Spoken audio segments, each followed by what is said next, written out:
आपल्या लेकरांची नाव जरा चांगले देवाचे ठेवत जा. आपण काय ठेवतो महाराज, आजकाल तर ऊत आला बघा, त्या गुड्ड्या गुड्डी, बबल्या बबली, पुढानी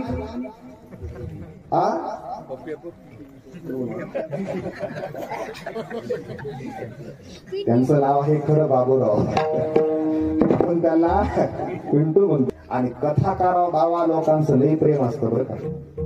कोणीही काय म्हणतं, महाराज चला आपल्या घरी चहा प्यायला. तुम्ही असं ह्याला म्हणता का नाही? नाही म्हणत. तुम्ही लई चिकू दिसता लई महाराज लोकांचं प्रेम असतो. चला म्हणले आपल्या घरी चहा प्यायला. गेलोत महाराज चहा प्यायला. त्या बाईला 2 मुली होत्या. किती? 2. ती मोठी आली बरं का पुढं. आता आमचं कसं स्वभाव, ताई हिचं नाव काय? ती म्हणे महाराज हिचं नाव आहे रेश्मा. काय नाव? बोला की मोठ्याना. मी म्हणलं रेश्मा, ठीक आहे म्हणलं, बरं आहे म्हणलं चला. ती दुसरी आली बघा नंतर.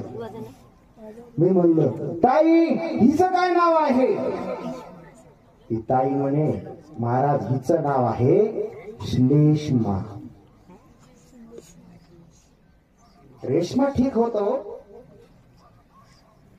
श्लेष्मा म्हणजे काय तुम्हाला सांगू का बरं? ऐकायचंय का?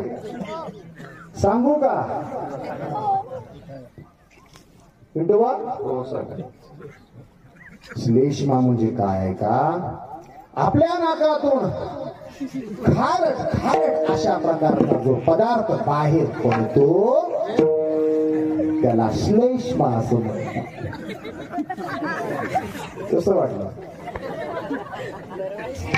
हे काय नाव आहे का? देवाची नावं ठेवा. कृष्ण विष्णू हरी गोविंद या नामाचे निखळ प्रबंध.